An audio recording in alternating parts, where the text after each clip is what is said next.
Hello dear student, आज हम सब क्लास 12th के प्रोज सेक्शन का पहला चैप्टर अध्ययन करने वाले हैं। तो चलिए हम लोग शुरू करते हैं।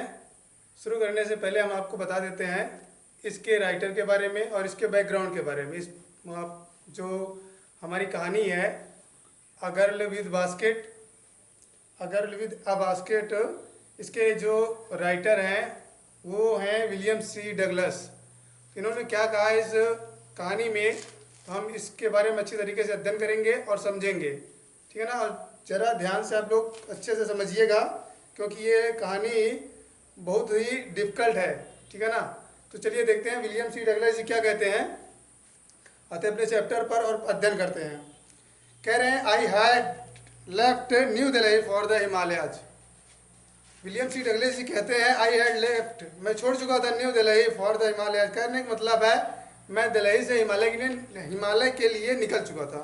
I had left New Delhi for the Himalayas, कहने का मतलब है कि मैं दिल्ली से हिमालय के लिए निकल चुका था। I was going as far as Bareilly by train, कह रहा है कि आई वॉज गोइंग, मैं जा रहा था as far as Bareilly train, Bareilly तक मैं ट्रेन के द्वारा गया। एंड देन, और उसके बाद by a car to Ranikhet, और रानीखेत तक कार से गया। यहाँ पे विलियम सी डगलस जी अपनी कहानी बता रहे हैं कि मैं दिल्ली से हिमालय के लिए निकल चुका था, उसके बाद मैं बरेली तक ट्रेन से गया। उसके बाद कह रहा है कि उसके बाद रानीखेत कार से गया। एंड उस रास्ते में देखो क्या पड़ता है, एंड ओल्ड ब्रिटिश आर्मी, और उस रास्ते में एक पुरानी ब्रिटिश अंग्रेजों की छावनी हिल स्टेशन, एक पहाड़ी स्टेशन पड़ा, लोकेटेड, जो दर्शा रहा था, दूर था, on a 6,000 foot range opposite side a mile, 120 mile stretch of snow covered Himalayas. कहने का मतलब टोटली है कि 120 मील दूसरी दिशा में जो हिमालय बर्फ से ढका हुआ था उससे सटी हुई एक पुरानी बर्फ पर, कहने का मतलब है पहाड़ पर 6,000 फुट की दूसरी दिशा में एक ब्रिटिश आर्मी, एक अंग्रेजों की छावनी मौजूद थी। आगे उसके बाद उसी रास्ते से गुजर रहे थे, फिर कह रहे थे ट्रेन वॉज स्लो, जो ट्रेन थी एकदम पैसेंजर टाइप की थी, स्लो टाइप की थी, ठीक है ना। जो ट्रेन थी वॉज स्लो, बहुत स्लो थी, अर्थात पैसेंजर। एंड, और आगे बता रहा है इट स्टॉपेड, ये रुक जाती थी या रुकती थी। And at all the way stations, अपने रास्ते में जितने भी स्टेशन पड़ते थे, जितने भी प्लेटफॉर्म या स्टेशन पड़ते थे, सब पर रुक जाती थी ट्रेन। पैसेंजर ट्रेन थी, like that passenger. At every stop, और कह रहा है प्रत्येक स्टॉप पर, जितने भी स्टेशन पड़ते थे उन स्टॉपों पर जो वहाँ पे ट्रेन रुक जाती थी, आई स्वैंग, मैं झटके से, स्वैंग मतलब होता है झटके से, ओपन द डोर, दरवाजे को खोलता था। एंड ऑफ माई कंपार्टमेंट, मतलब जिस डिब्बे में बैठा रहता उस कंपार्टमेंट के दरवाजे को मैं झटके से खोलता था।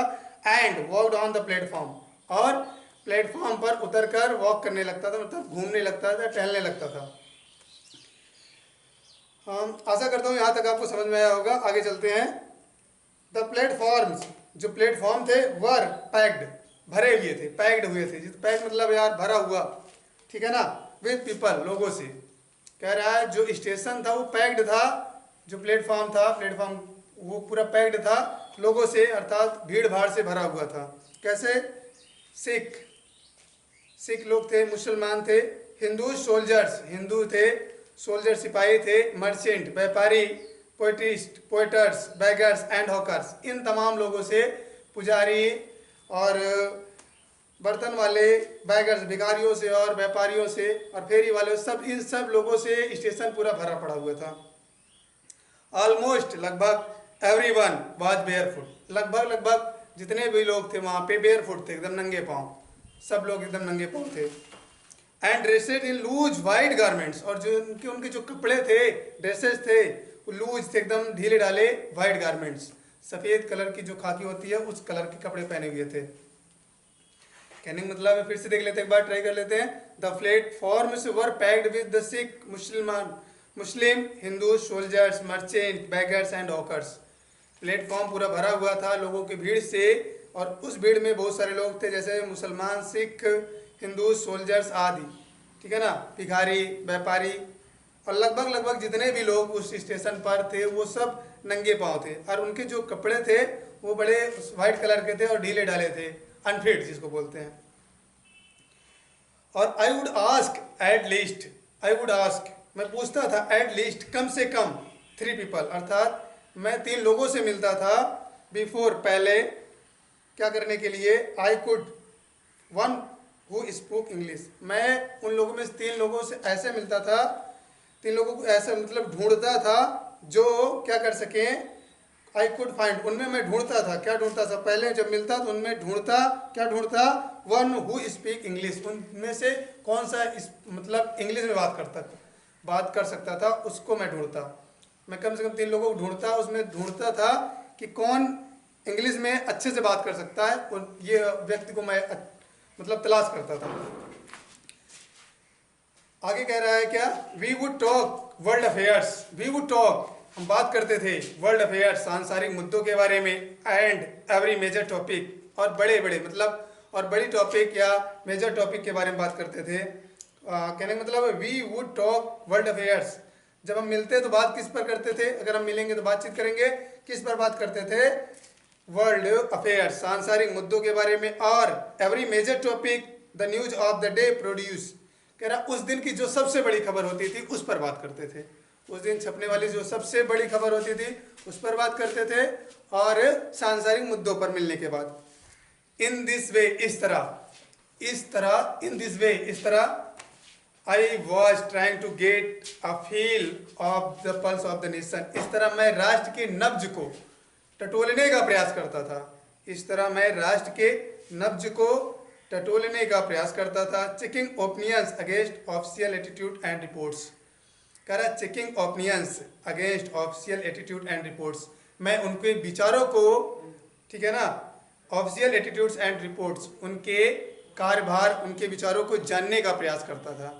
जिन लोगों से मिलता उनके देश के बारे में या उनके विचारों के बारे में, उनके दफ्तरी कारोबार के बारे में सब जानने का प्रयास करता था कि आपके राष्ट्र में, आपके देश में क्या चल रहा है, कैसे हो रहा है, ये सब जानने का प्रयास करता था।